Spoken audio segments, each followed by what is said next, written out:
Sekalipun PKB ini menjadi bagian dari koalisinya Anies tidak menyelesaikan persoalan di bawah. Artinya tidak menggaransi itu. Tidak ada menggaransi. Jangan diedit ini jangan diedit. Jangan diedit, ini penting. Mbak Yeni itu nggak mungkin deklarasi menunjukkan kedekatannya kepada hanya pada satu orang.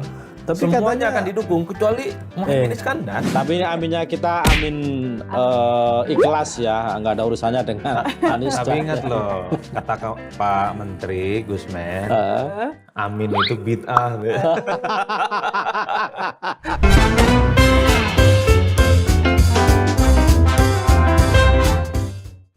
Ketemu lagi di Lanturan. Ngelanturnya pasti, mudah-mudahan relevan. Sore, Bang Adi. Luar biasa, Bang Tadi- Takim. Ini Tia. Sehat ya? Ya, Iya. sejauh ini sehat lah. Ya, Aku lagi konfirmasi nih, di mana keberadaan Mas Yogi? Ini ada Mas Adi di sini. Kenapa Mas Yogi nggak ada di sini? Dipanggil siapa sih? Sentimen kayaknya.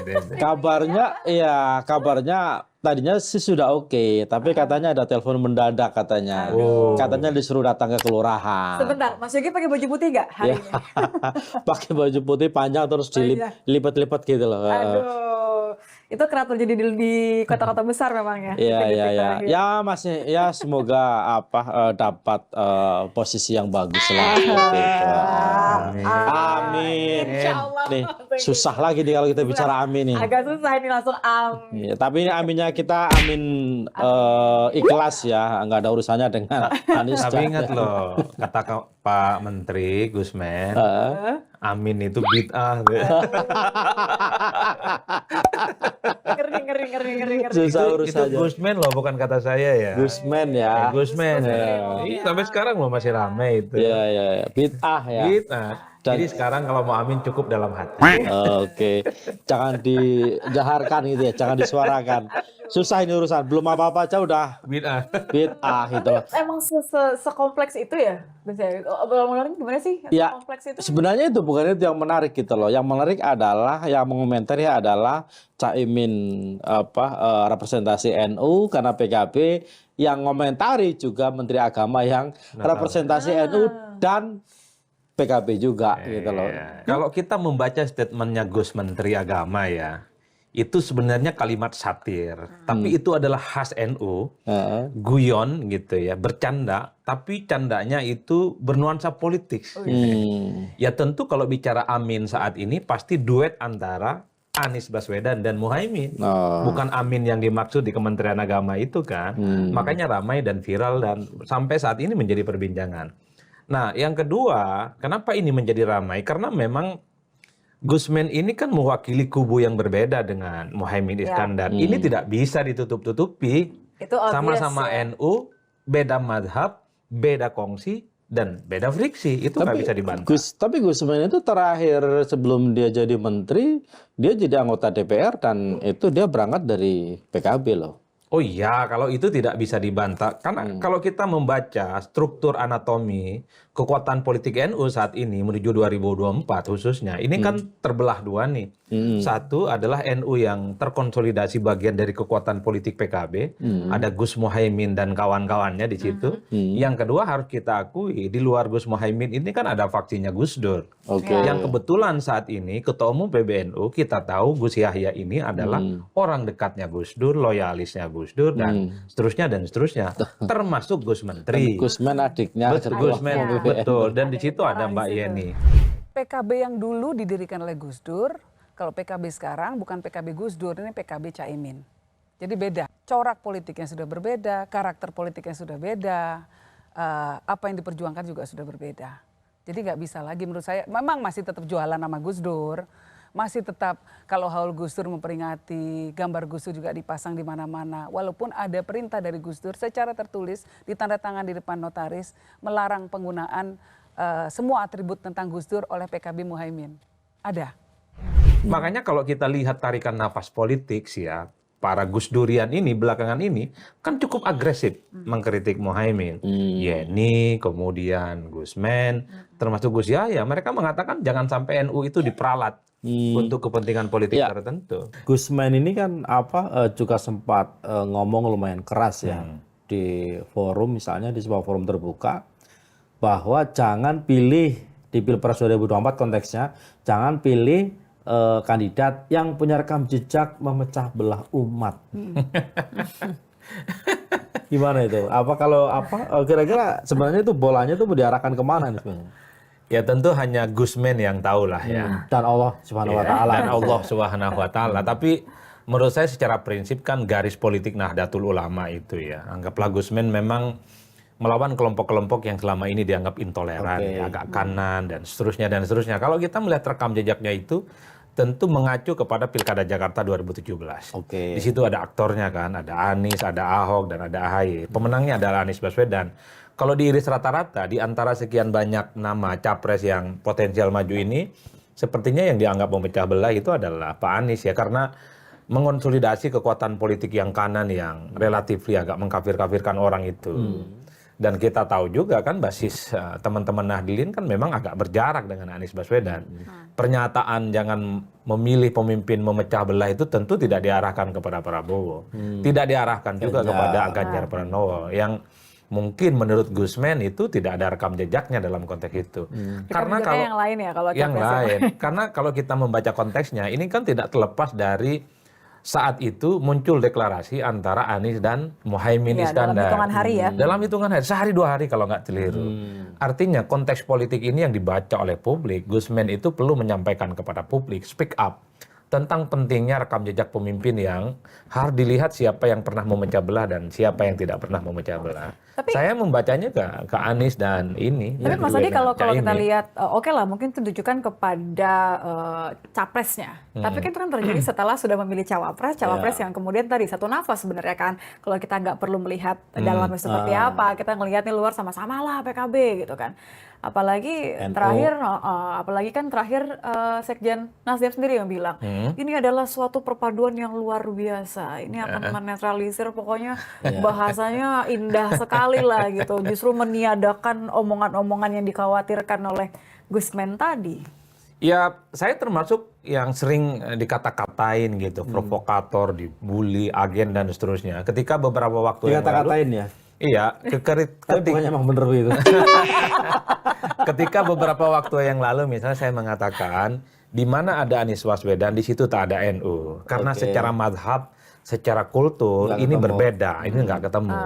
Tapi kemudian kita lihat beberapa minggu yang lalu ini deklarasi gitu loh. PKB Muhaimin Iskandar nyatu dengan Anies Baswedan. Oke, dalam konteks itu saya ingin katakan, politik ini bukan soal kompromi elit. Mungkin pada level elit-elit PKB selesai. Karena di situ ada kepentingan supaya Muhaimin Iskandar bisa maju di 2024. Nah, supaya namanya ada di kertas suara. Supaya ada Gus Muhaimin di kertas suara 2024 dan masuk di situ ya, di TPS. Sesederhana itu saja politik kita. Karena kalau kita bicara tentang kepentingan ideologi, bisa ditanya kepada siapapun. Hasil riset, hasil survei, kemudian penelitian-penelitian kualitatif, ditanya kepada siapapun. Pemilih Anies ini nggak pernah ketemu dengan pemilih dari kalangan Nahdlatul Ulama. Ini dua mazhab yang menurut saya agak sulit untuk disatukan. Coba bisa bayangkan, pemilih-pemilih Anies ini kan rata-rata misalnya nih agak mempersoalkan soal takziah, tahlilan, kekuburan, kunut dan gak kunut. Nahdlin bagi itu menjadi inherent dari ibadahnya.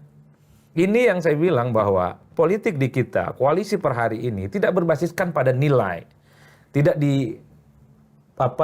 diiriskan pada satu kepentingan politik ideologi itu. Tapi lebih pragmatis tadi. Tapi pragmatis, yang penting bisa maju, ada tiket, selesai. Oleh karena itu kalau kita ngecek rata-rata sampai saat ini di kalangan Nahdlin itu bergemuruh masih diskusinya kok. Jangan hanya karena untuk kepentingan politik pragmatis, kepentingan politik jangka pendek, NU dibawa-bawa yang selama ini memang berhadapan-hadapan dengan pendukungnya Anies Baswedan. Artinya, jadi sekalipun PKB ini menjadi bagian dari koalisinya Anies tidak menyelesaikan persoalan di bawah. Artinya tidak menggaransi itu. Tidak ada menggaransi. Contoh fakta-fakta politik sebelumnya. PKB itu suara pileknya kan 9,6. 2019 yang lalu. Elektabilitas Muhaimin Iskandar 1-2%. Itu artinya ada sekitar 7% dari pemilih PKB tidak memilih Muhaimin. Di kalangan pemilih PKB saja itu relatif tidak memilih Muhaimin Iskandar, apalagi yang tidak memilih. Yang kedua, Kalau pemilih PKB saja itu berjarak dengan Muhaimin Iskandar, apalagi disuruh memilih Anies Baswedan. Ini rumit. Pak. Makin ada resistensi gitu. Makin ada resistensi. Yang ketiga yang ingin saya katakan, semua orang ya yang sering ngebully dan caci maki itu, coba sekali-kali baca survei, baik yang kuantitatif ataupun yang kualitatif, atau hasil penelitian orang kalau malas melakukan penelitian sendiri. Orang yang merasa dirinya NU, ya kalau bicara tentang Pilpres, itu pilihan politiknya bukan Anies, bukan Muhaimin. Siapa dong? Pertama itu adalah Ganjar Pranowo, di bawahnya itu Prabowo Subianto, dan Anies Baswedan itu kecil suaranya. Bahkan survei Litbang Kompas juga ada di situ. Survei yang kita lakukan di bulan Juli dan Agustus mengkonfirmasi itu.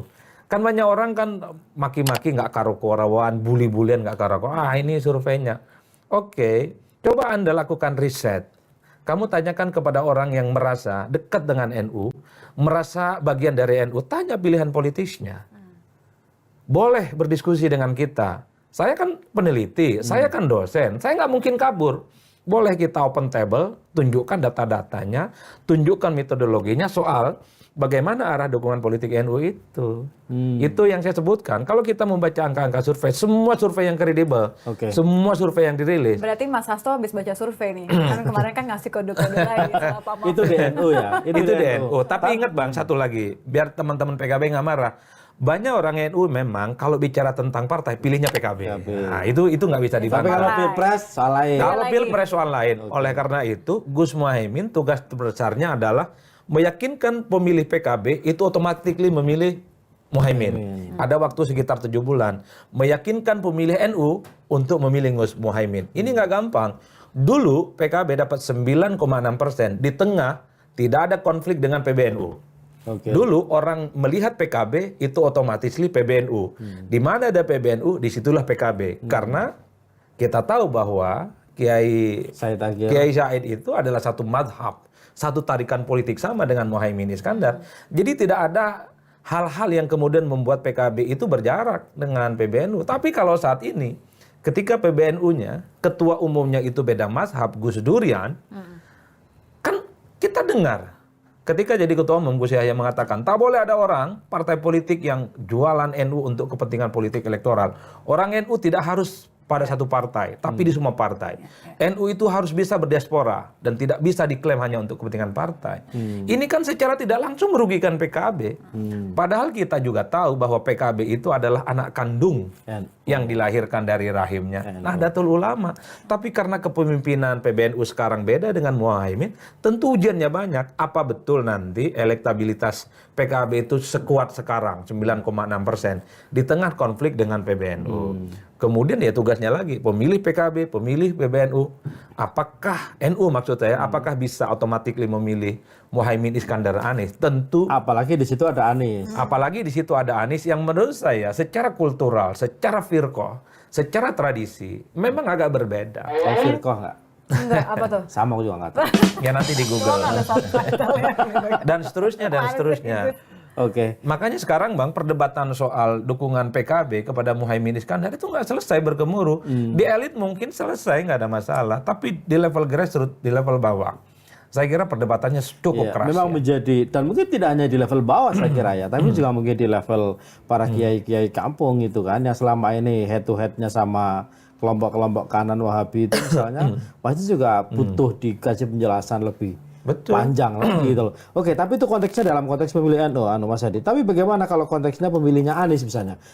Yang tadi misalnya Mas Hadi bilang pemilihnya Anies cenderung menolak kunut, misalnya menolak tahlil, menolak takziah segala macam itu.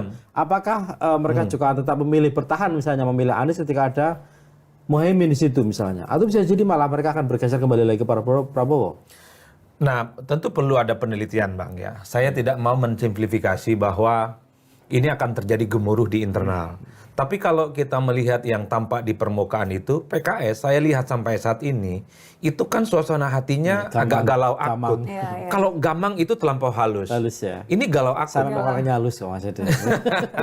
Kenapa galau akut? Satu sisi, PKS ini nggak bisa lepas dari Anies Baswedan. Karena Anies ini dalam banyak hal memberikan faedah dan insentif elektoral ke PKS. Ya. Tapi pada saat yang bersamaan, PKS nggak nyaman, bukan karena Muhaimin jadi wakil.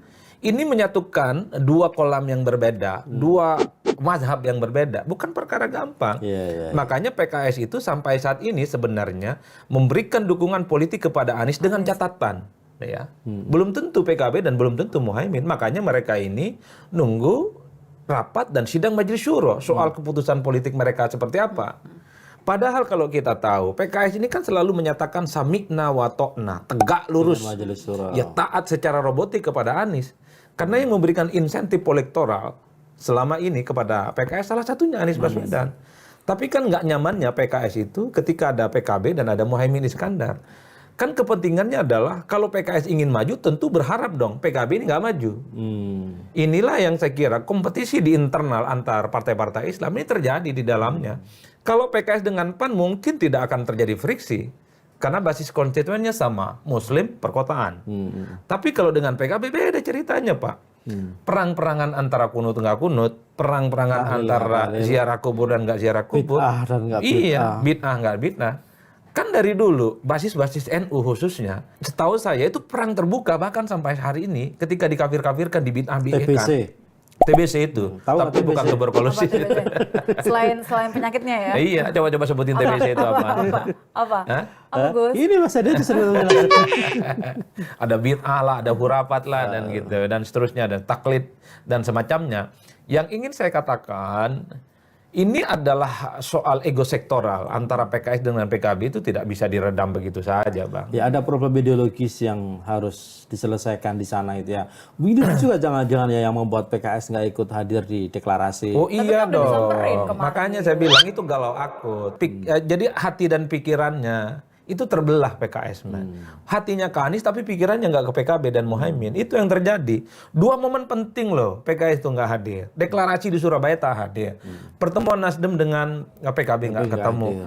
Bagaimana mungkin PKS ini menyatakan diri menjadi bagian dari koalisi perubahan tapi event penting nggak hadir Pak.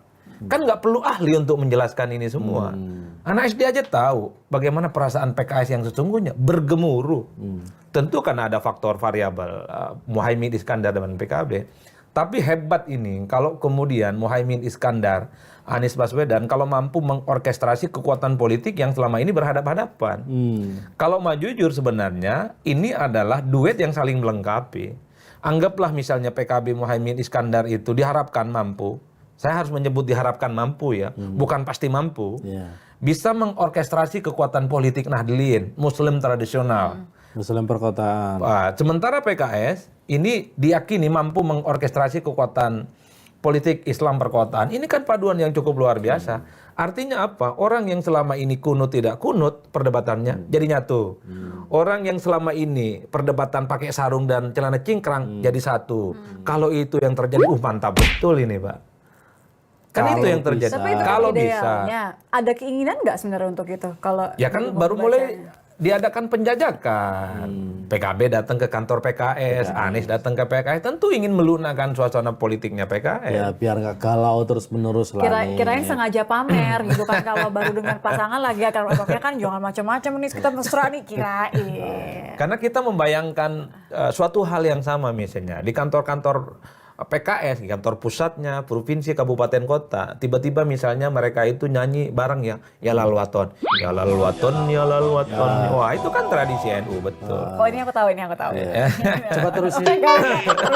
Atau tiba-tiba misalnya di kantor-kantor PKS ya karena ini bagian dari koalisi ya kalau subuh kunut bareng misalnya. Oh itu kan menarik banget. Siapa tahu afirmasi politik itu juga bisa menjadi bagian dari afirmasi kepentingan ibadah. Wallahu a'lam bishawab dalam konteks itu. Tapi kalau ini bisa menyatukan dua kutub madhab yang berbeda dalam satu tarikan napas politik yang sama, tentu ini cukup menjanjikan. Oke, tapi di luar itulah soal suara NU apakah tetap ke Caimin atau enggak, bagaimana soal posisi PKS segala macam. Tapi kan setidaknya koalisi PKB Nasdem dan mungkin nanti PKS ini kan sudah punya pasangan nih capres misalnya. Itu kan satu poin lah buat mereka itu loh. Sementara dua yang lain ini kan belum nih Mas Adi. Bagaimana Mas Adi melihatnya? Ya kalau kita membaca secara umum politik kita ini kan politik kelas minus ya. Selama tidak ada perubahan apapun yang disampaikan oleh KPU yang ingin memajukan. Oh, kirain perubahan dari Pak Lurah. Pak Lurah sebelah maksudnya. Oh, iya. Kalau ini dimajukan pendaftaran jadi tanggal 10 ya sampai 16 Oktober tentu Prabowo Subianto ataupun Ganjar harus berpikir cepat ya untuk mencari Karena siapa pendampingnya. nggak lebih dari sebulan kan. Harus. Karena waktunya ini tidak Mepet bisa. banget. Kan sebenarnya kalau kita hitung rata-rata, publik kan sudah bisa menebak sebenarnya soal siapa yang dinilai potensial mendampingi Ganjar dan Prabowo. Satu pada level Prabowo itu kan sudah mengerucut pada 2 nama. Kalau nggak Erick Thohir ya Erlangga. Oh bukan Gibran? Gibran itu nunggu hilal politik dulu. Oh, Kalau Mahkamah Konstitusi memutuskan soal 35 tahun boleh nyalon, ada variabel yang ketiga. Kalau ada Gibran di situ, ya saya kira Erik dan Erlangga wassalam. Ya, Jadi harus selesai. mengubur sedalam-dalamnya mimpi untuk bisa berdampingan dengan Prabowo Subianto. Itu saja kan pilihannya. Ini kenapa tarik ulur? Karena belum ada keputusan Mahkamah Konstitusi soal ambang batas yang kemudian sedang digugat. Makanya tarik ulur. Itu yang saya sebut. Ada ruang-ruang gelap yang seakan-akan tidak bisa ditebak oleh siapapun. Makanya lama memutuskan ini semua. Itu pada level Prabowo Subianto. Sementara pada level Ganjar, sebenarnya agak sedikit mudah menebaknya sekarang. Karena sudah mengerucut pada 2 nama.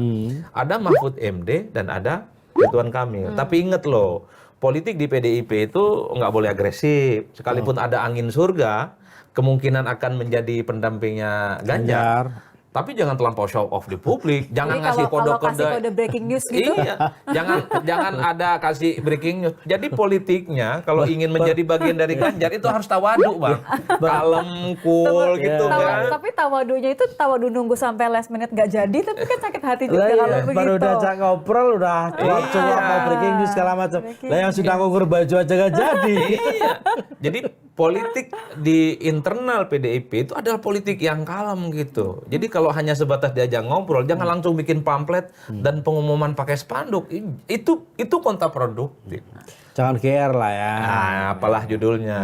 Jadi politiknya itu politik tawadu dan qanaah. Itu apa adanya dulu, diam, cool, sampai resmi diumumkan. Nah, baru dia. Tapi kalau tiba-tiba baru diajak ngobrol gitu ya, kemudian speak up di publik, ada kode-kode keras misalnya, itu agak rumit. Karena yang terjadi bisa sebaliknya. Bisa blunder ya. Iya. Nah, pada level Anies sama Muhaimin, oke, ini seakan-akan pasangan yang fix ya. Orang Kok cuma seakan-akan? ya kan kita tidak pernah tahu. Ya kan belum sampai KPU.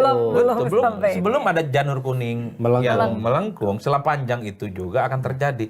Lu PKB sama Gerindra kurang gimana? Ada fakta integritas. Udah 12 bulan lebih kalau nggak salah, setahunan. Setahun 16 hari yang saya Setahun hitung. lebih, ya. Sudah banyak pantun, sudah banyak puji-puji. Ada fakta integritas 1 sampai 10. Ketemu bolak-balik. Enggak taunya PKB terjebak cinta 1 malam kan dengan Nasdem, 3 dengan Anies hari Baswedan. katanya. Kita melihatnya cuma 1 malam, kemudian tiba-tiba deklarasi. Bahkan orang kan melihat karena Muhaimin maju seakan-akan NU solid. Yang ingin saya katakan adalah kita punya korespondensi historis yang tak boleh kita abaikan. 2004 ada tokoh dari kalangan NU dan itu tokoh sentral dan kunci sebagai cawapres. Kiai Hasyim Muzadi itu jadi wakilnya Megawati Soekarno Putri, kalah sama SBY dan JK saat itu. Dan kita tahu di putaran pertama juga 2004 itu ada Wiranto berpasangan dengan Gus Solah. Itu juga kalah di putaran pertama dengan SBY dan Pak JK. Ini fakta politik yang ingin saya katakan bahwa sekalipun ada cawapres dari kalangan NU, anggaplah Muhaimin Iskandar di situ, tidak otomatis bisa menggaransi suara NU akan lari ke sana. Apalagi kalau Apalagi perwakilan di NU ada di semua koalisi gitu. Betul, maksudnya. apalagi PBNU mengatakan sekarang bahwa pemilih NU kalangan Nahdlin tidak wajib hukumnya berada di satu kolam, berada di satu partai, tapi berdiaspora di semua calon, di semua partai dan seterusnya. Itu artinya bahwa merestui ya sudah kita pukul rata aja kalau gitu. Mendingan Betul. sebar Bukan perwakilan merestui atau sebenarnya gimana? sih, itu semacam ngasih kode aja gitu loh, bahwa NU ini milik publik, milik umat dan tidak bisa diklaim oleh salah satu partai. Iya, kalau dulu misalnya kita melihat pengurus-pengurus PBNU ya, bahkan struktur di bawahnya itu banyak teman-teman PKB, sampai tingkat ranting, tingkat cabang. Saat ini bisa dicek. Jangan-jangan tidak ada orang PKB yang jadi pengurus PBNU dan struktur di bawahnya. Jangan-jangan saya nggak tahu, karena saya kan NU hanya keturunan, lahir NU sampai sekarang. Meskipun kadang nggak diakui ke-NU-annya. Biasanya kan musim pemilu begini banyak orang yang merasa paling NU dan yang lain tidak NU. Ini ngomongin siapa sih? Ngomongin saya calon. gitu ya, ngomongin saya. Ngomongin, Iya. ngomongin Kalau soal cawapres saya kira yang begitu lain. konfigurasinya ya. Jadi Sandi nggak dihitung di koalisi PDI dan Ganjar ini? Kalau dibandingkan dengan dua nama besar ini, relatif kebutuhan terhadap Sandi itu di bawah. Di bawah dalam arti tidak terlampau mendesak untuk menambal elektabilitas dan kekurangan politik yang dimiliki oleh Ganjar Pranowo. Kenapa Ridwan Kamil ini muncul secara signifikan ya? Karena salah satu kelemahan dari Ganjar Pranowo adalah suara di Jawa Barat yang tidak terlampau mengental ya dibandingkan Jatim, iya. Jateng. Di Jabar itu misalnya Ganjar ini kan relatif tidak terlampau kuat jika dihadap-hadapkan dengan Prabowo dan Anies ya. Asumsinya kalau ada Ridwan Kamil di situ tentu menjadi jawaban. Bukan hanya mengimbangi suara Ganjar dan Anies. Ada harapan di situ Ridwan Kamil akan menang secara telak dan signifikan. Karena kalau kita lihat survei di Jawa Barat, tingkat kepuasan publik kepada Ridwan Kamil ini kan mencapai 95%. Tingkat kesukaan bahkan elektabilitas Ridwan Kamil itu kan muncul. Oleh karena itu, kalau Ridwan Kamil yang dipilih sebagai pendampingnya Ganjar, ini kan ada asumsi, ada keyakinan bahwa Ridwan Kamil akan memenangkan di Jawa Barat. Kalau itu yang terjadi, maka duet antara Ganjar Pranowo dan Ridwan Kamil akan menjadi duet sebagai penguasa Jawa. Karena Ganjar ini kan kuat di Jawa Timur dan kuat di Jawa Tengah. Ini yang kemudian harus dilihat secara rata-rata kenapa Ridwan Kamil itu muncul. Tapi kan orang bicara. Tapi kan Ridwan Kamil Golkar. Sorry, harus kita lihat juga fakta politiknya. Di Golkar ada 2 pemilu di mana keputusan partainya berbeda dengan elitnya yang nyebrang ke tempat yang lain. 2004, Golkar hasil konvensinya mengusung Wiranto berpasangan dengan Gus Solah.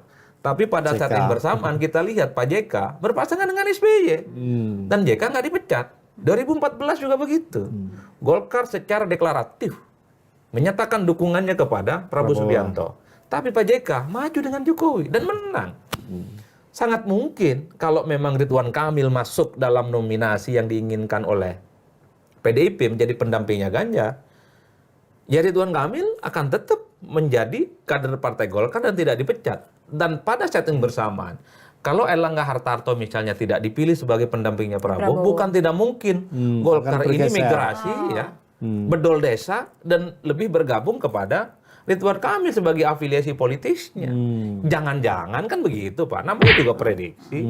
Itu yang kemudian menurut saya kalau bicara Ridwan Kamil apakah Golkar tidak Golkar, bagi saya sudah melampaui itu semua. Cuman kan problemnya seakan-akan Pak Ridwan Kamil ini agak sedikit offside ngasih kode-kode breaking news atau apapun gitu ya.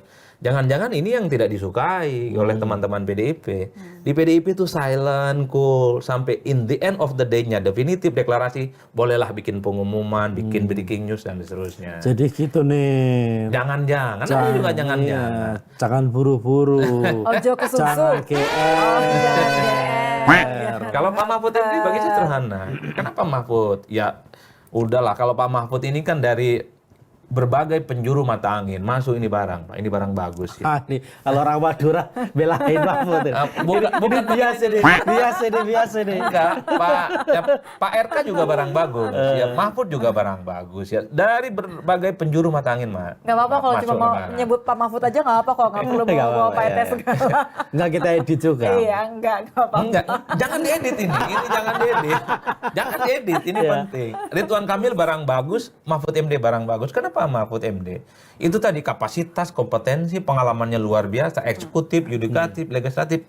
Udahlah, tak punya celah, profesor pula, ahli hukum, macam-macam ceritanya. Kalau Pak Mahfud yang dipilih oleh Ganjar Pranowo dan PDIP, satu yang menurut saya kelebihannya, mampu mengorkestrasi kekuatan politik di Jawa Timur dan NU. Karena Mahfud ini kan satu tarikan napas politik dengan Gus Yahya, Yeni, dan Gus Men. Ini sama-sama Gus Durian, Mbak. Tapi Mbak Yeni terakhir kan lebih sering akrab sama Prabowo. Ya sebelumnya juga ketemu sama Ganjar. Mbak Yeni itu nggak mungkin deklarasi menunjukkan kedekatannya kepada hanya pada satu orang. Tapi semuanya katanya- akan didukung kecuali Muhaimin Iskandar. Mas Hadi, jangan lupa juga gitu loh, kabarnya ke NU-annya Mahfud ini kan dipertanyakan juga gitu loh.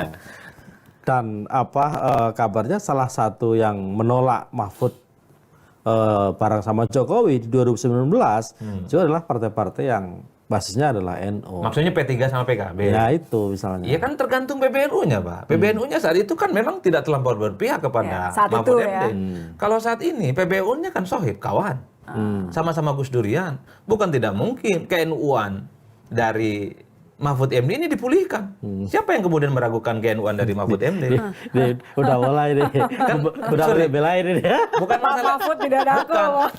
Saya hanya ingin katakan bahwa ini kan kalau menjelang pemilu kan soal siapa NU nggak NU jadi Ya. politis, Ya, bukan soal kultural ya. Saya aja NU dari lahir, kunutan, tahlilan dianggap nggak NU, Bang. Maksud saya adalah kan PBNU sekarang itu kan mazhab politiknya sama dengan Mahfud. Nah sekarang justru Muhaimin yang merasa ke-NU-nya diragukan. Coba cek statementnya Muhaimin Iskandar itu. Saya ini kurang NU gimana sejak lahir. Darahnya darah NU. Ini kan soal politik aja. Karena PBNU-nya berjarak dengan Muhaimin Sejak Iskandar. perut udah tahlilan Ini gitu ya. betul. Ini seakan-akan dalam tanda kutip ada karma politik gitu loh Pak. Soal NU dan nggak NU. Dulu Mahfud MD disebut kurang ke-NU-annya. Sekarang seakan-akan Muhaimin dianggap kurang ke-NU-annya gara-gara persoalan politik, gara-gara PBNU-nya nggak sama dengan Muhaimin Dengan Iskandar. PKB Iya, hari dengan ini. PKB-nya.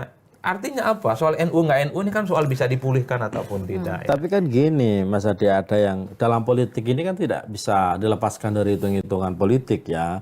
Siapa dapat apa misalnya, kalkulasi politik.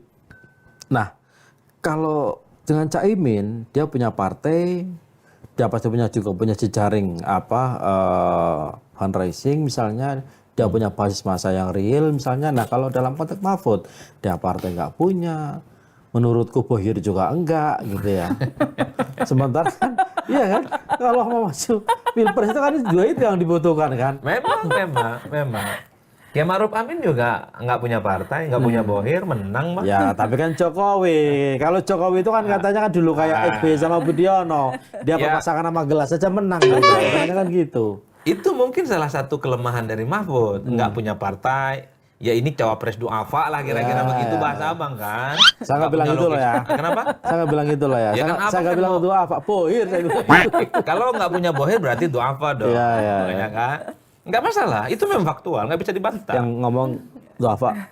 Adil loh, bukan saya Pak Mahfud. Oke lanjut. Duafa politik ya, Iya, maksud saya.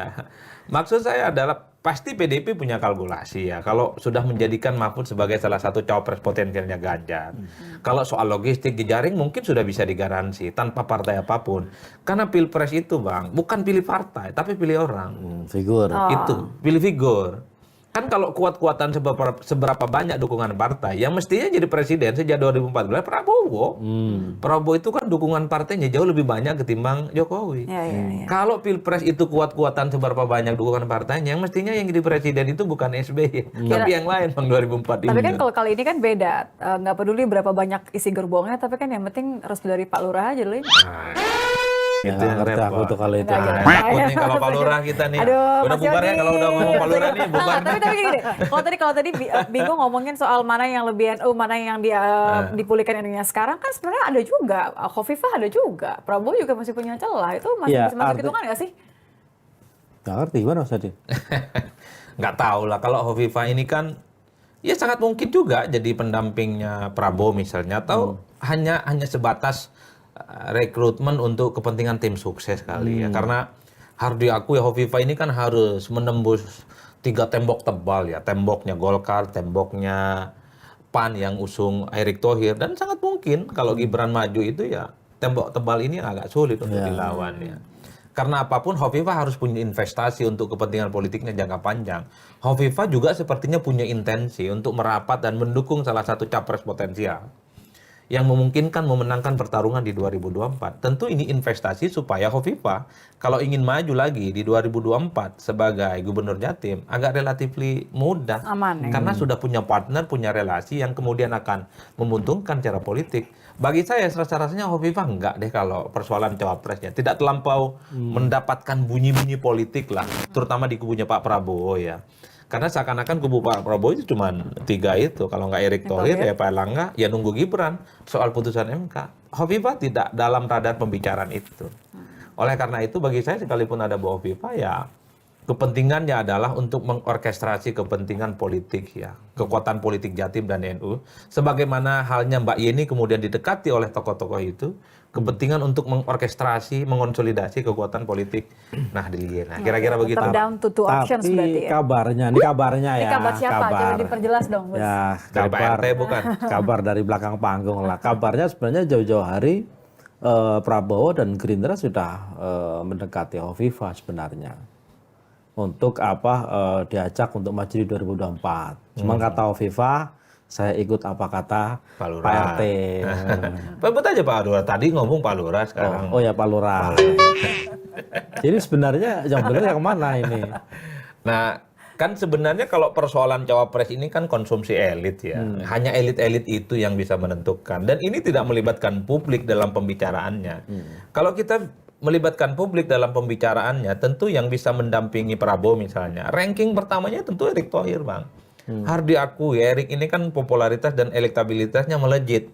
Justru ketika memimpin PSSI. Ya, dan Erick ini NU loh ya, jangan lupa. Iya, iya NU. Gitu. NU naturalisasi katanya. Jadi ingat omongannya Gus Jazil gimana gitu ya di episode tapi Lantron harus yang kita keberapa akui gitu loh. Tertolak, bukan ada penolakan. Tertolak. Dengan sendirinya kalau rektor, kalau lewat PKB. Karena PKB sudah jelas sejak Muktamar, Istimewa Ulama itu tidak ada nama lain selain kecuali Gus Muhaimin. Erick nih popularitasnya tinggi, elektabilitasnya tinggi, tapi kan tidak terlampau kunjung diumumkan sebagai cawapres. Itu kan juga menjadi pertanyaan besar, Pak. Punya partai yang mendukung dalam tanda kutip PAN di bawahnya. Dan itu ada Pak Erlangga Hartarto juga kan di bawah dalam survei. Artinya Prabowo menunggu kan, dia masih menunggu sesuatu. Jangan kan dua orang ini yang baru muncul belakangan. Lalu Caiminnya udah nunggu setahun lebih aja, nggak segera-segera diumumkan kan seperti itu. Saya nggak tahu ya kalau di kubunya Prabowo Subianto ini kan agak sangat mudah ditebak oleh publik bahwa semua ini kan seakan-akan diorkestrasikan, dikendalikan, dikonsolidasikan oleh sang mastermind. Iya. Invisible hand, orang kuat, strongman gitu. Seseorang yang tidak boleh disebut namanya. Seseorang He who must not be named. Iya. Nggak Seseorang boleh yang disebut cukup Pak Lurah. powerful, ya, bisa mengendalikan dan omongannya diikuti. Oleh semua gitu ya? Iya, oleh semuanya. Kubunya Prabowo kan begitu. Kalau di PDP enggak. PDP apa kata Megawati Soekarno Putri. Kalau di Nasdem itu apa kata Surya Paloh. Nah, kalau di 08 Prabowo Subianto, publik taunya Apa kata? apa kata invisible hand itu. Jadi sekalipun ada Sekarang Erick udah Thohir berubah di situ dengan elektabilitasnya sudah menjulang sampai Sidratul Muntaha, tak kunjung diumumkan, Pak. Sekalipun di situ ada Pak Erlangga Hartarto, Ketua Umum Partai Golkar, suara pileknya di DPR itu kan nomor 2. Suara kursi Golkar di DPR itu jauh lebih tinggi dari Gerindra. Tapi tidak kunjung diumumkan dan dipilih, coba. Ini yang saya kira wajar kalau publik itu selalu meyakini bahwa Pak Prabowo itu nunggu bisikan sesuatu yang berada di balik dirinya. Ini Entah itu nunggunya siapa. nunggu yakin apa nunggu harap-harap cemas atau Nunggu gimana arahan, nih? nunggu arahan, nunggu orkestrasi dan nunggu petunjuk-petunjuk konkretnya. Kalau saya Berarti melihat ini koalisi pasrah gitu.